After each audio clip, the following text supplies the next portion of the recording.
Olá, gente querida, bom dia. É um prazer cumprimentá-los mais uma vez, aqui da minha casa, tendo esse privilégio de chegar à sua casa de manhãzinha cedo, né? Aqui em Brasília, o sol ainda não se levantou. Eu sei que boa parte do Nordeste, aí, quem mora mais próximo do litoral, ou quem mora próximo do litoral, em várias partes do Brasil, o sol já nasceu. Mas aqui ainda está tudo escuro. É muito bom cumprimentá-los. Obrigado, pastor Aliomar, pela oração, pela intercessão. Tive o privilégio de trabalhar com o pastor Aliomar há alguns anos ou alguns meses ali eh, em Salvador. Bom dia, gente querida. Eu estou enxergando aqui algumas pessoas. A Soraya, bom dia, Soraya. Bom dia, Gilberto, pastor Gilberto, nosso querido pastor Gilberto. Bom dia, Rogério. Bom dia, Odilon. Bom dia a todos vocês que nos acompanham aqui agora. Hoje, aliás, deixa eu falar de antes, né? Quando o pastor Wagner me chamou para fazer esses comentários do livro Grande Conflito, eu pensei, disse, puxa vida, que alegria, que privilégio fazer os comentários do livro Grande Conflito. E, de fato, é uma alegria muito grande. Só que quando você vai chegando em algumas partes do Grande Conflito, você sabe que não é tão fácil comentar, porque algumas frases, alguns pensamentos, eles são muito fortes, são muito contundentes e não deixam margem nenhuma para a gente fazer nenhum tipo de especulação ou até mesmo suavizar. Mas eu quero dizer para você que quando Deus trabalha, né, que quando o Espírito Santo trabalha, a gente sempre vai encontrar um caminho para dizer a verdade, para que as pessoas reflitam sobre isso e tenham conhecimento da pessoa de Cristo. Eu costumo dizer que a grande obra do Espírito, amigos, ele se volta para a verdade, essa verdade aqui, para a Bíblia, para a palavra, mas também o Espírito exalta Cristo. Porque quando você vai para as escrituras, você vai encontrar duas coisas. Ele diz assim: ele vos guiará a toda a verdade. Ou seja, o Espírito Santo é especialista a nos conduzir a interpretar e a aplicar a Bíblia em nosso coração, como também ele é especialista em exaltar a Cristo. Olha que coisa linda. O Espírito Santo faz duas coisas tremendas, né? Além de transformar, santificar, enfim. Mas ele exalta a palavra e exalta Cristo. Então, não existe presença do Espírito sem a exaltação da palavra, e não existe a presença do Espírito sem a exaltação de Cristo. Ponto. Então, isso quer dizer que, mesmo que a gente tenha que falar alguns assuntos mais complexos, a gente vai exaltar a palavra e vai exaltar a Cristo. Tá bom? Se você tem esse link aí, você não compartilhou ainda, eu peço a você que compartilhe, porque hoje, o tema de hoje, vai ser um tema muito importante. Vivemos em um país evangélico, com a maioria católica, e eu vou explorar justamente esse tema de pessoas que fazem parte de diferentes congregações, de diferentes igrejas, pessoas que estão no catolicismo também, e eu quero que vocês percebam a maneira que eu vou apresentar esse tema, que é muito importante para o dia de hoje, tá? Então, se você tem um amigo católico, um amigo de uma outra denominação, compartilhe o link, envie para ele, tá certo? Vamos lá, então. Então, eu vou começar aqui ah, com esse capítulo. Nós já estamos no capítulo de número 35 do livro O Grande Conflito, tá? Mais uma vez, aqui está o meu Instagram. Você que quer uma mensagem bíblica, como eu sempre digo, ali está o púlpito virtual. E nesse púlpito virtual, nós encontramos mensagens todos os dias. A cada 3 dias, 2 dias, eu tenho lá um vídeo curto que está sendo também editado e colocado também à sua disposição. Bom, vamos lá então. Aliás, você segue lá PR Lucas Alves, ok? Bom, vamos lá então. Quando Martim Lutero, que era monge católico, ele aparece na cena, ali por volta de 1500 aproximadamente, e ele passa então a ter uma experiência profunda com Deus, ele não buscou a ruptura do catolicismo, ele procurou a reforma do catolicismo. Martim Lutero, ele foi professor de Antigo Testamento, ensinou também Novo Testamento, era uma cabeça extremamente privilegiada, capaz, lúcida, profunda, e nas experiências teológicas que ele teve, ele também teve experiências espirituais muito profundas. Martin Lutero, ele viu que havia uma certa incompatibilidade entre algumas práticas da fé que ele havia abraçado e aquilo que ele estava vendo nas Sagradas Escrituras. E essa incompatibilidade, perdão, provocou alguns pensamentos, que provocou algumas reflexões, que levou Lutero a escrever. E as conclusões que Lutero chegou, nós chamamos de sola. Então, Lutero passou a defender que a igreja estava em conflito com alguns conceitos da Bíblia, alguns valores da Bíblia, alguns princípios da Bíblia.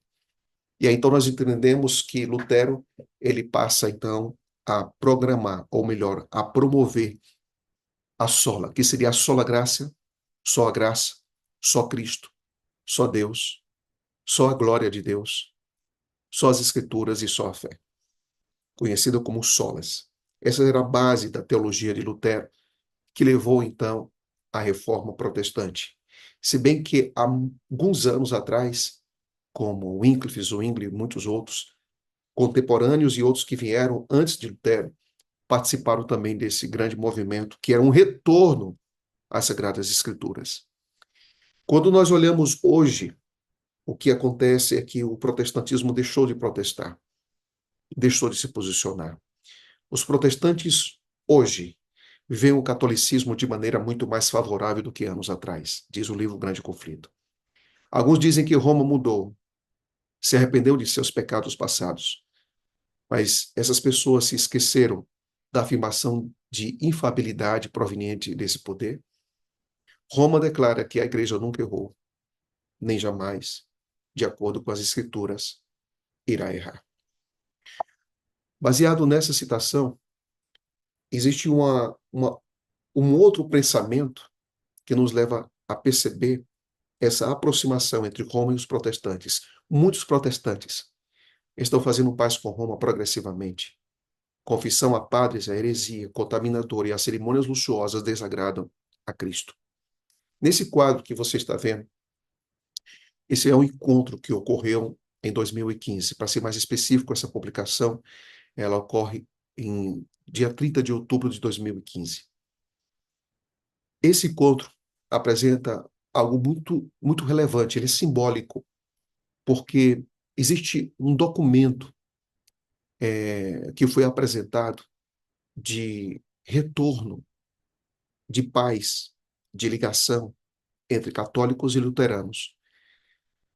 E é justamente esse documento em que abriga essa unidade foi justamente no aniversário das 95 teses de Martim Lutero, o mesmo período que provocou a Reforma Protestante. Então, os luteranos reconheceram que se excederam e que deveriam se aproximar. A fonte estará aí. Você pode, então, em algum momento, ter acesso a esse material. O Papa afirma ser vigário de Cristo, ou representante de Cristo. E então, a autora faz uma pergunta provocativa. Por acaso Cristo foi conhecido por colocar pessoas na prisão, por não adorarem como Rei do céu? Sua voz era ouvida em condenação daqueles que não o aceitavam, ou seja, houve perseguição religiosa por parte de Cristo.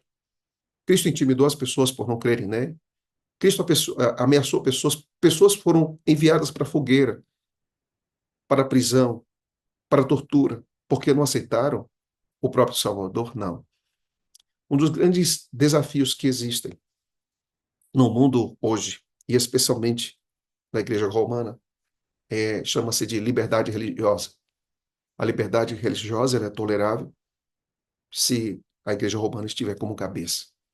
Nós, adventistas do sétimo dia, acreditamos que a liberdade religiosa, de pensamento, de ação, de crença, ela precisa ser defendida. A qualquer custo precisa ser defendida a liberdade que as pessoas possuem de dizer aquilo que elas pensam, dizer aquilo que elas sentem. Um grande problema, esse problema, e aqui eu quero fazer justiça, é que quando os protestantes saíram da Europa, eles queriam uma nação sem um rei e uma igreja sem um papa. Mas essa tentação da liberdade religiosa, de não promover a liberdade religiosa, e aqui eu quero fazer justiça, não pertence só à Igreja Romana. Também pertence à parte do movimento protestante. Você sabe por quê?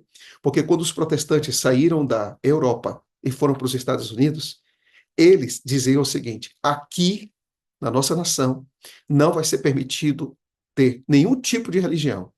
O único tipo de religião que vai existir aqui será o protestantismo.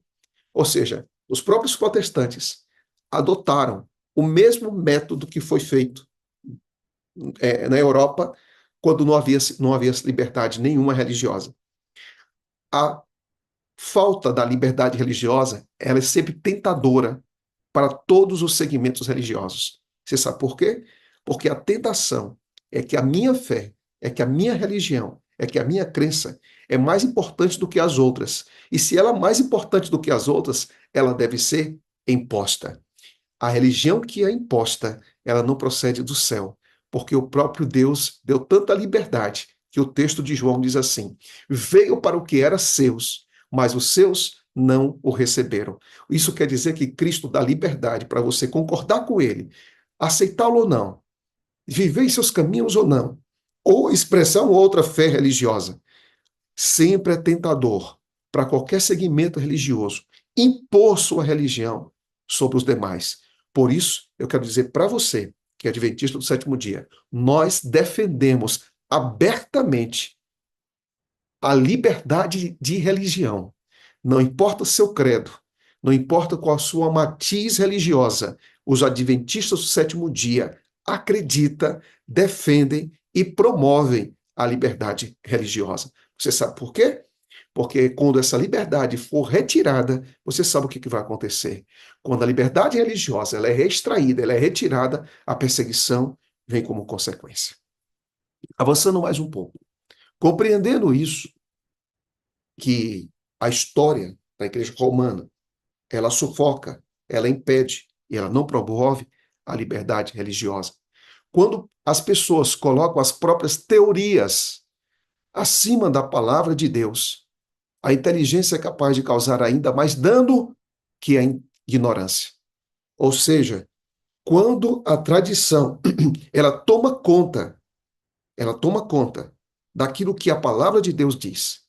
Quando filosofias tomam conta daquilo que a palavra de Deus diz, quando ideologias tomam conta daquilo que está escrito, é extremamente perigoso. Bem, na verdade, o catolicismo realmente se parece muito mais com o protestante que existe hoje, porque o protestante degenerou demais desde a época dos reformadores. Isso é muito forte, amigos. Muito forte. Aqui está dizendo que o protestantismo degenerou. Você sabe o que acontece com a maioria dos protestantes nos Estados Unidos? Secularização evangélica. Sabe o que é secularização evangélica? É mais ou menos o que acontece hoje no Brasil. Sabe o que acontece no Brasil hoje? Em muitas igrejas evangélicas? É que nós somos muitos. Nós estamos crescendo, mas nós estamos fazendo pouca diferença. Você já imaginou isso? Nós somos muitos, nós estamos nas TVs, nós estamos nas rádios, nós estamos nas ruas, nós somos reconhecidos por aquilo que nós publicamos. Há pessoas hoje que existe até no Brasil uma coisa que se chama bancada evangélica, pelo tamanho que existe hoje. Mas a pergunta é: será que nós estamos representando de fato o evangelho? Se somos muitos, por que fazemos tão pouca diferença? Onde o evangelho foi vivido, ele fez muita diferença. Mas nós vivemos em uma geração, permita dizer isso, de evangélicos egoístas, materialistas, secularizados, mais interessados em dinheiro e em promoção, mais interessados em fama, em ser reconhecido, em viver do mercado da fé, do que muitas vezes viver da palavra que nos sustenta. E é muito importante nós considerarmos que nós precisamos retornar como evangelho, não o evangelho do palco, não o evangelho do público, não o evangelho da fama e dos aplausos, não é do evangelho em que parece que pastores são semideuses. Nós precisamos do evangelho centralizado em Cristo e centralizado nos ensinos das Escrituras e na dependência completa de Deus. Muitos evangélicos hoje parecem que vivem aqui como se o céu fosse aqui, em que você tem que procurar prosperidade a qualquer custo. Muitos evangélicos pensam que a gente tem que ter cura a qualquer custo, que você tem que ter cura a qualquer custo. E isso nada mais é do que impedir que a palavra fale. Nada mais é do que manipulação, e muitas vezes, além da manipulação, isso é mutilação da palavra. Porque na manipulação e na mutilação da palavra, eu só digo aquilo que interessa.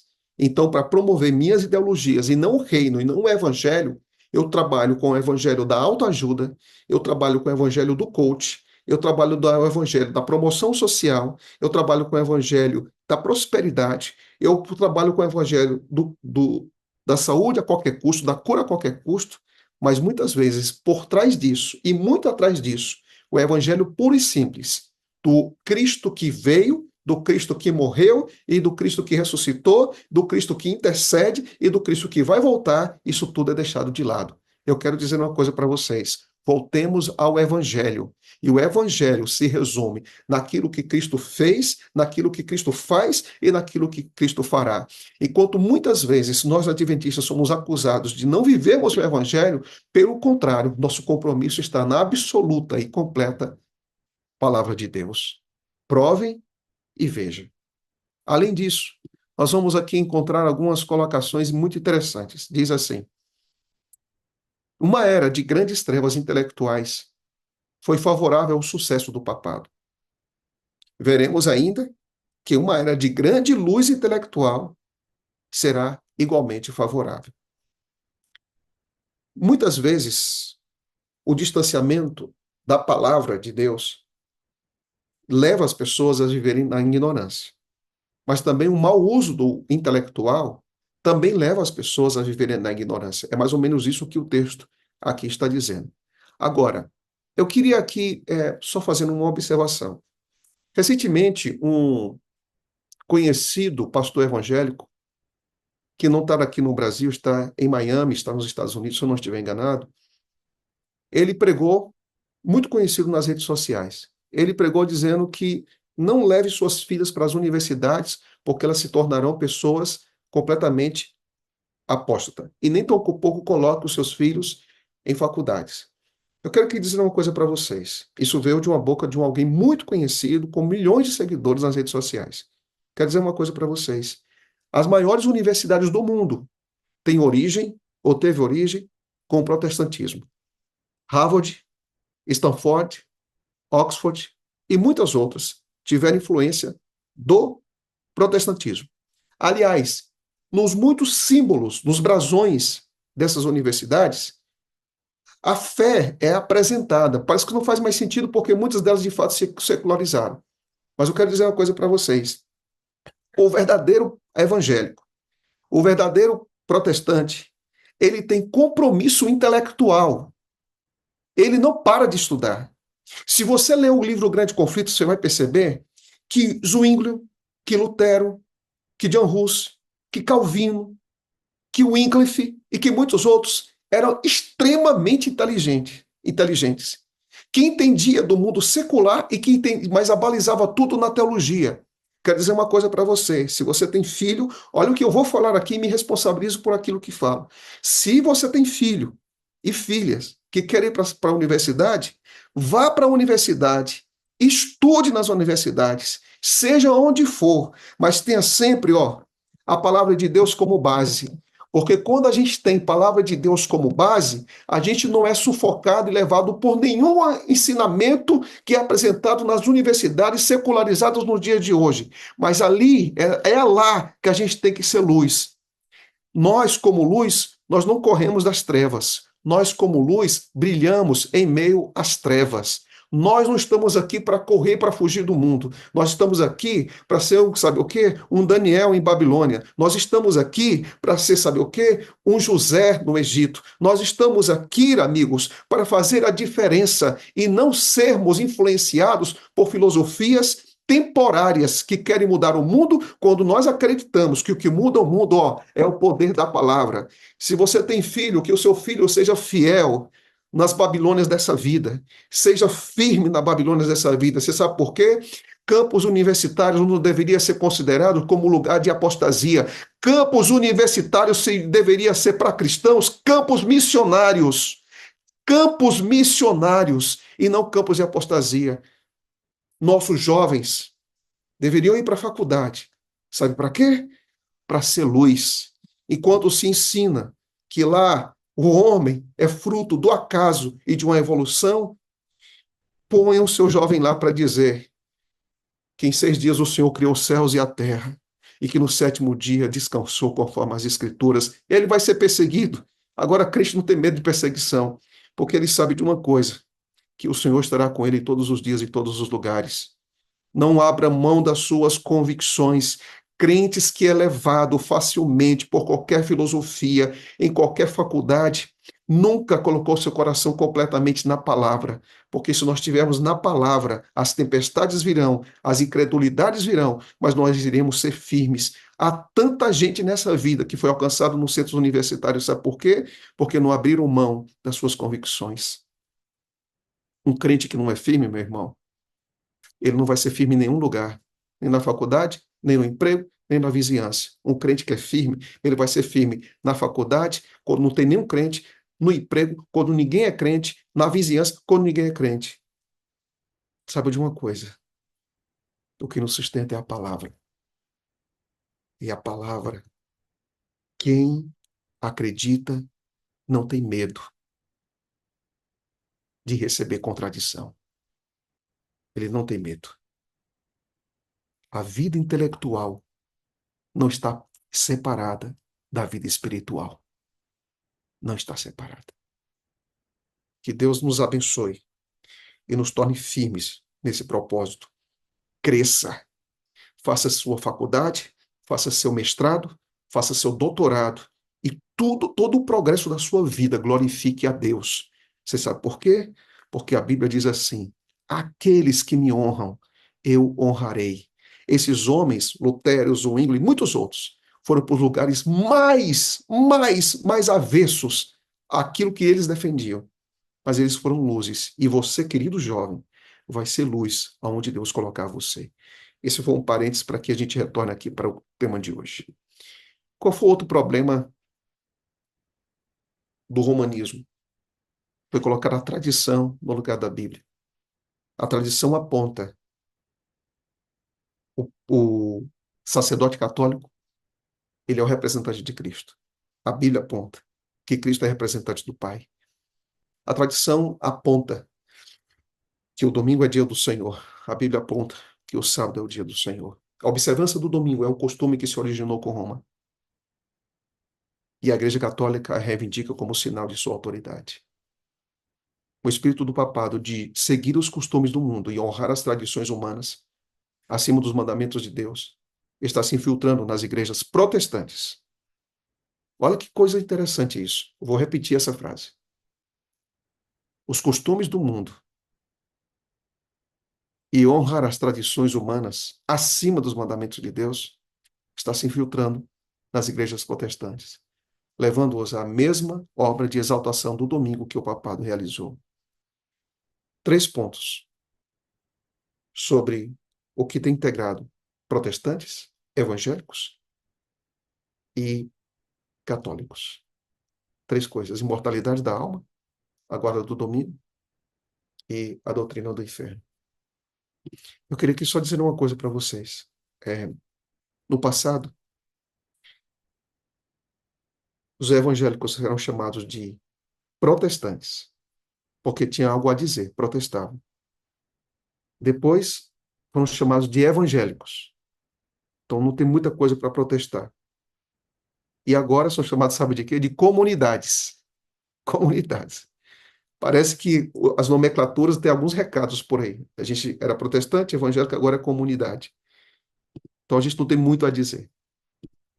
Avançando mais. Agora, a pergunta que fica é, tá, ok, pastor, e tudo isso aí, eu já entendi.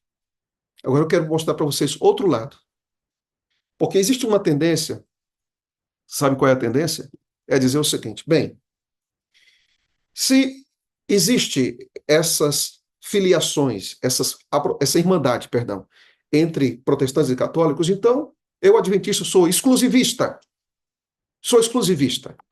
Então não existe esperança para ninguém. Não existe jeito para ninguém. Então é só o adventista que está salvo. Vocês já viram essas acusações por aí, né? É só o adventista que está salvo.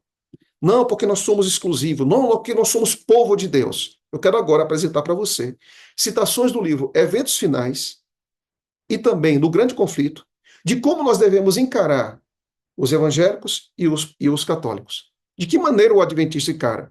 Será que a gente está aqui para metralhar essas pessoas? Será que a gente está aqui para acusar essas pessoas? Será que está aqui para a gente está aqui para dizer o seguinte: só existe salvação na igreja adventista? Nada disso. Nós não estamos aqui para isso. E eu quero mostrar na Bíblia agora para você, dentro de um dos livros que eu sou mais apaixonado, que é o livro do Apocalipse, eu quero apresentar para você aonde está o povo de Deus dentro do livro do Apocalipse. Abra sua Bíblia em Apocalipse capítulo de número 12. Apocalipse capítulo número 12. Vamos ver o que a Bíblia fala sobre o povo de Deus. Capítulo 12 do livro do Apocalipse. Diz assim, capítulo 12, abra sua Bíblia onde você estiver agora e me acompanhe, por favor, no versículo de número 17. Irou-se o dragão. O dragão está irado. O dragão aqui é o diabo, né? Porque ele usa muitas vezes o Estado para perseguir a igreja. Irou-se o dragão contra a mulher, tá? Aqui a mulher refere-se à igreja, tá certo? A igreja. Só que olha o que ele faz. Foi pelejar contra os restantes. Ele não está pelejando aqui contra... Ele se ira contra a mulher, mas ele está perseguindo, sabe quem? O restante da mulher. Ou seja, a herança da mulher. E diz mais, os restantes da sua descendência. Ele não está perseguindo aqui, gente, uma mulher apenas. Ele está perseguindo aqui os restantes da descendência dessa mulher. Lembre-se que em Gênesis, capítulo 3, versículo 15, Deus fala da descendência. Da descendência. E esse descendência, olha que coisa linda. E essa descendência é chamado de remanescente. E esse remanescente é um movimento profético. Então, notem, Deus teve a mulher, e nessa mulher veio o descendente, e nesse descendente está o remanescente. E olha o que diz mais. Da sua descendência. Aí, para você identificar, mulher é muito genérico, é muito amplo. Mas vai estreitando, descendência. Mas quem é essa descendência? Aí, então, ele dá o sinal dessa descendência. Você que é protestante, você que é católico, olhe para mim agora. Dá uma olhadinha nesse texto. Dá uma olhadinha nesse texto. Veja com quem o diabo está se irando. Olha o que diz. Mulher, descendência ou remanescente, diz assim: os que guardam os mandamentos de Deus. Guardam os mandamentos de Deus. Ele tem raiva, ele tem ódio. Por quê? Porque é legalismo? Porque é justificação pelas obras? Não. Nada disso. Guardar os mandamentos de Deus, amigos, Jesus Cristo resumiu, viu? Ele resumiu. Ele não mudou. Ele resumiu, dizendo, o que é os mandamentos de Deus? Amar a Deus sobre todas as coisas e o próximo como a si mesmo. Sabe qual é a marca do povo de Deus? É um povo que ama. É um povo que ama. A gente não pode reduzir 10 mandamentos à guarda de sábado. É erro. Está errado. Isso não é bíblico. Nós não reduzimos 10 a 1. Tá? A matemática está totalmente errada. Nós somos povo de Deus quando nós amamos a Deus sobre todas as coisas e como resultado do amor a Deus nós vamos obedecer. Porque quando você ama, você faz o que a pessoa espera de você. Você não faz o que você quer. Mas não ama só a Deus. Você ama o próximo. Quem é o próximo? É todo aquele que está perto de mim, é todo aquele que está longe de mim, é todo aquele que concorda comigo, é todo aquele que discorda de mim, é todo aquele que tem a fé igual à minha, é todo aquele que tem a fé totalmente diferente da minha, ou que não tem fé nenhuma, é aquela pessoa que vive uma vida completamente pura, santa, organizada, é uma pessoa que vive completamente depravada, tá? Quem é o meu próximo? É quem diz a verdade para mim e quem mente para mim. Quem é o meu próximo? É quem me abraça. E quem é o meu próximo? É quem me odeia. Quem é o meu próximo? Uma pessoa que me aceita. E quem é o meu próximo? É quem me rejeita. Quem é o meu próximo? É uma pessoa que promove a vida. Quem é o meu próximo? É uma pessoa que mata. Você entendeu isso? E olha o que diz mais. E tem um testemunho de Jesus. e se pôs em pé sobre a areia do mar. Peraí, tem o quê de Jesus? Testemunha de Jesus. Aí a gente diz, testemunha de Jesus é espírito de profecia. Tá certo, mas é mais do que isso. É mais do que isso. O que é testemunha de Jesus, gente? É alguém que tem uma experiência com Cristo e tem algo a dizer para o mundo. Você acha que esse texto aqui de testemunha de Jesus não está falando da sua experiência com Deus? Que você não tem nada para dizer para o mundo? Então, nós adventistas, ao invés de dizer que estamos colocando o padrão do cristianismo para baixo, nós estamos colocando para cima. Nós estamos colocando é para cima. Então, se Deus espera muito dos cristãos, ele espera muito de quem é remanescente. Pare de ficar colocando o cristianismo em uma moldura quadrada, limitada, da justificação, talvez, que alguns pensam, que a igreja não crê nisso, mas alguns pensam, justificação pelas obras ou perfeccionismo. A perfeição em Cristo é a renovação de um coração que foi salvo pelo sangue do Cordeiro e que vive em obediência, porque sabe que nossa suficiência vem do Senhor e nós queremos refletir o seu caráter. E só reflete o seu caráter com Cristo de duas maneiras: com comunhão com Cristo e com obediência aos seus mandamentos. É impossível obedecer sem Ele. Obediência sem Cristo é algo vazio. Agora, deu para entender? Agora, um pouquinho mais. Apocalipse capítulo 14, versículo 12. Mais uma vez. Mais uma vez. Olha que coisa linda. Aqui está falando Jesus mandamento, Jesus mandamento, Jesus mandamento. Olha o que diz. Verso 12. Aqui está a perseverança dos santos. Os que guardam os mandamentos. E tem o quê?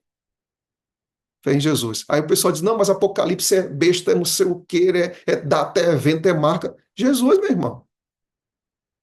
Aqui, ó, mandamento, mas é Jesus. Remanescente, Jesus. Tá? Entenda bem. Isso aqui é a primeira parte do povo de Deus. Mas eu quero mostrar outra parte do povo de Deus. Abra sua Bíblia, por favor. E você aí que é da Assembleia, que é testemunha de Jeová, que é universal do Reino de Deus, que é católico, abra a Bíblia comigo. Olha o que diz aqui. Versículo 4 do capítulo 18. Diz assim: ouvi uma voz do céu dizendo, retirai-vos dela o quê? Lê na sua Bíblia aí. Povo o quê? Povo de quem? Diz aqui, ó, povo meu, para não seres cúmplices de seus pecados e para não participar dos seus flagelos. Você sabe o que é que Deus está dizendo aqui? Deus tem povo no capítulo 12 e 14. E Deus tem povo no capítulo 18. Você sabe qual é o problema? É quando a gente dá estudos bíblicos, a gente se apresenta a mulher vestida do sol, mulher pura, ali é povo de Deus. Aí depois a gente mostra a mulher sentada no animal terrível, Apocalipse capítulo 17, ali é tudo apostasia. Quer dizer uma coisa para você, há povo de Deus aqui e há povo de Deus lá. Há pessoas que estão em apostasia aqui e que estão em apostasia lá. Veja o que diz o livro Grande Conflito e o livro Eventos Finais sobre ser povo de Deus. Veja. Estão preparados aí? Vocês estão seguros agora? Estão firmes aí? Se prepara, tá? Vamos lá. Vamos lá. Deus tem pedras preciosas em todas as igrejas. E não devemos fazer denúncias impetuosas do professo mundo religioso. A gente tem que levantar reflexões e levar para a Bíblia e não ficar fazendo denúncias impetuosas. Mais um pensamento. Olha que pensamento. O Senhor tem seus representantes em todas as igrejas. As especiais verdades probantes para estes últimos dias. Que verdades são essas? Sábado, tá? Mortalidade da alma, a não existência do inferno. As especiais verdades probantes para esses últimos dias não foram apresentadas a essas pessoas de tal modo que trouxesse convicção ao coração e à mente. A maneira que foi falado não tocou o coração dessas pessoas.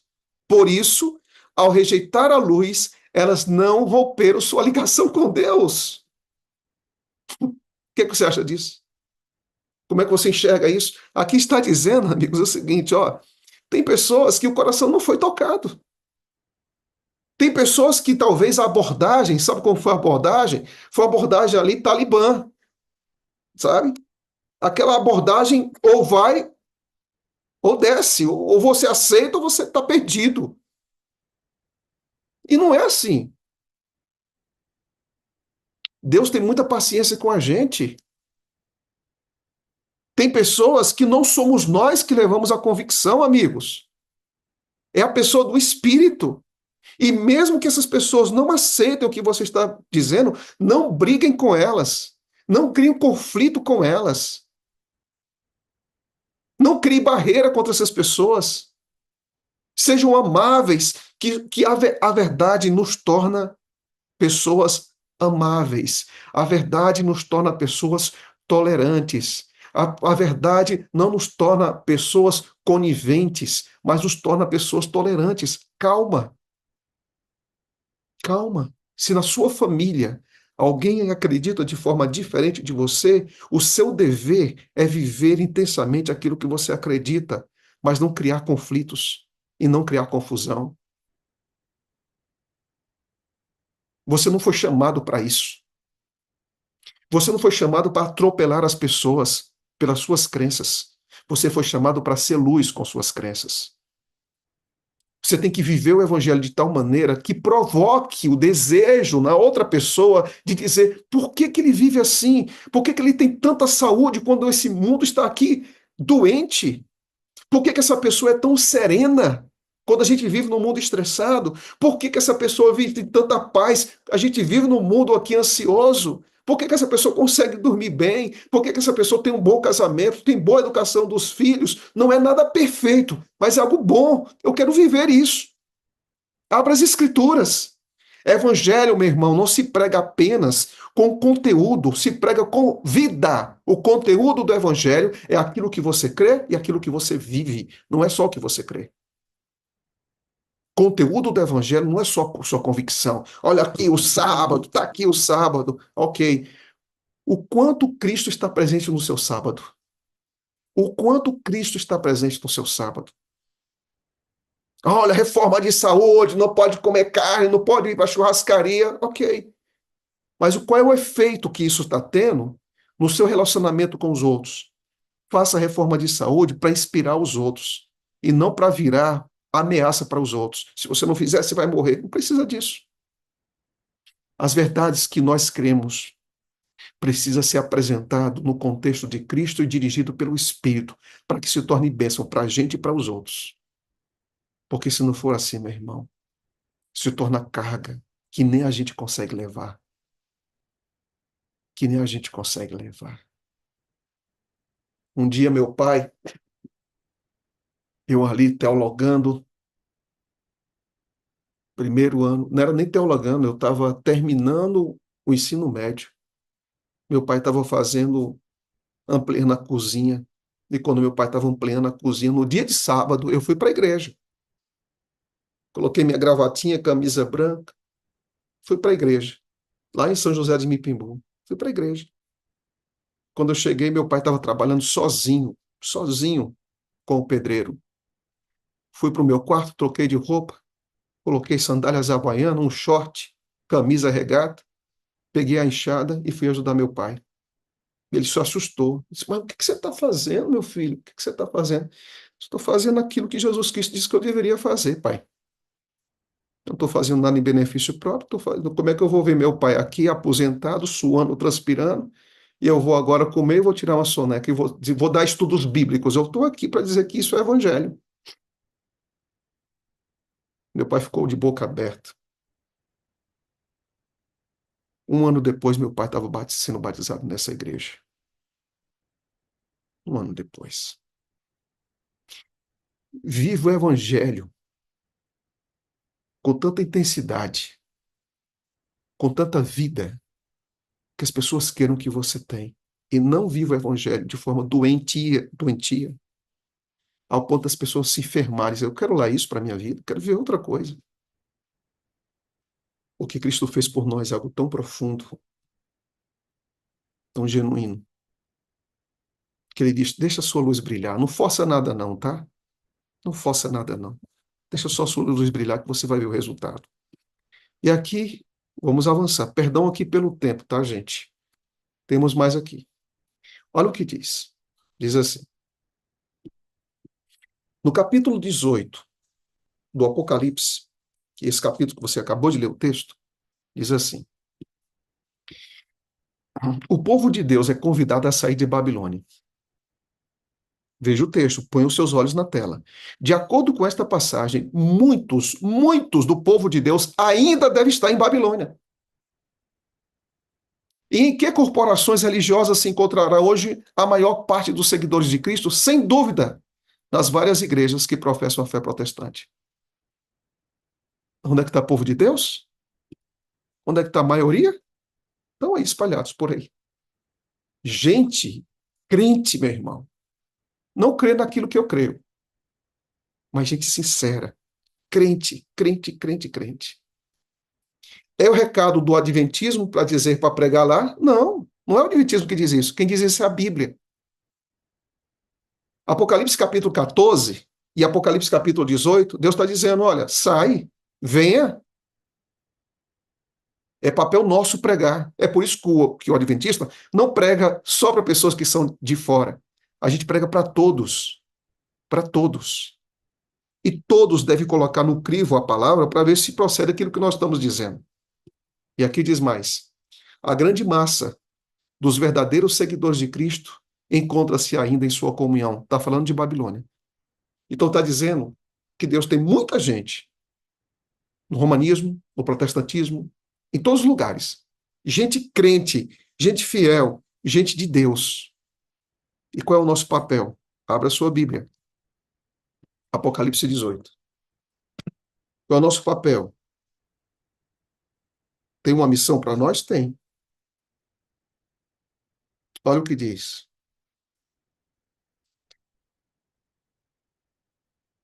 Depois dessas coisas, versículo 1.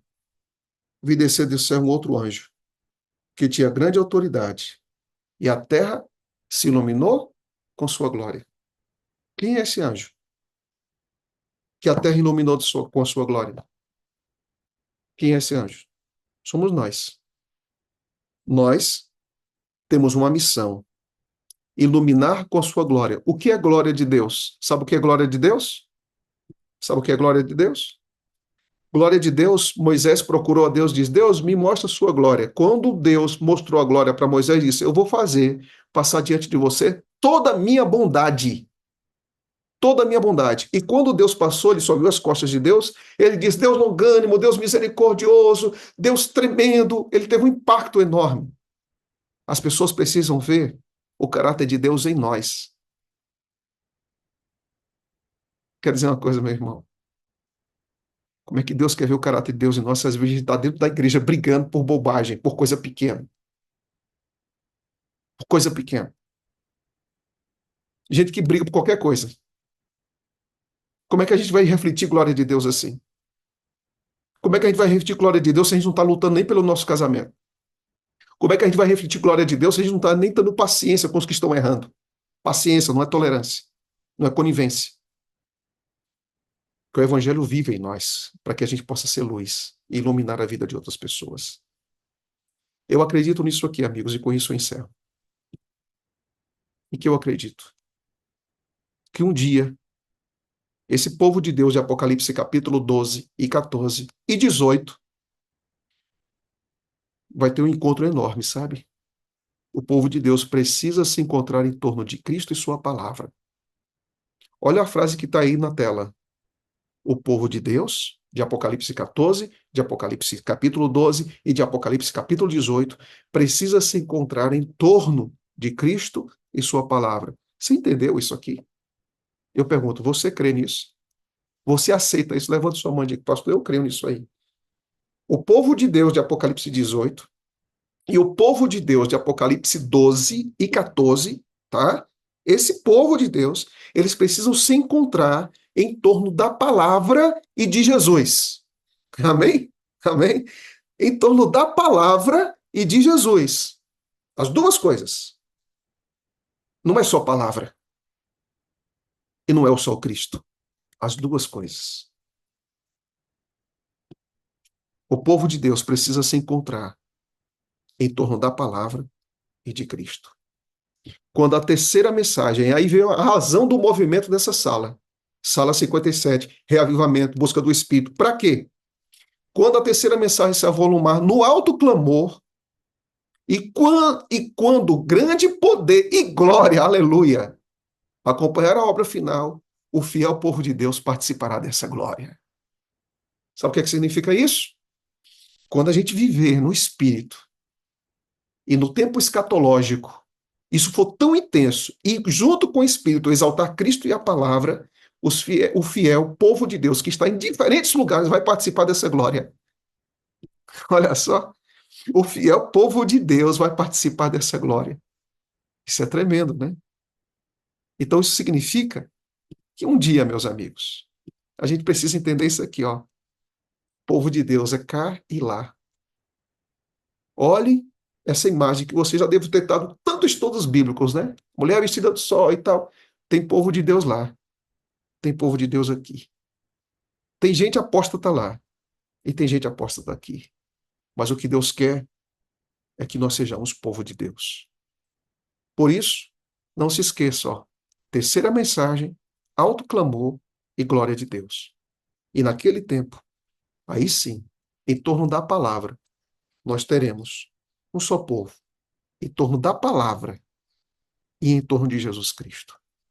Que Deus nos abençoe e nos prepare para esse dia. E que a graça dele habite em nosso coração até o dia do seu retorno. Eu quero me preparar para esse dia. Eu quero estar fazendo parte dessa sala para que um dia eu faça parte do alto clamor, para que um dia proclame essa verdade e para que um dia a gente seja um só povo em torno de Cristo e em torno da sua palavra. Feche seus olhos, vamos orar. Pai Santo, obrigado por esse dia. Que tua graça, que tua bondade nos acompanhe hoje. Nos dê teu Espírito e nos ajuda a vermos que o céu, Senhor, está aberto em nossa direção. Nos ajuda a termos paciência, foco e que nossa crença nos leve a sermos mais missionários. Nos ajuda a ver, Senhor, o povo de Deus nos diferentes lugares onde a gente encontra as pessoas. Que nosso testemunho seja leve, seja suave, mas também seja poderoso em torno daquilo que está escrito. E que um dia nós, como rebanho, sejamos um só em torno da palavra de Deus, das três mensagens angélicas, dos mandamentos do Senhor e da pessoa de Cristo. Nos dê, ó Deus, o teu Santo Espírito para vivermos o alto clamor. Em nome de Cristo nós oramos. Amém. Um abraço.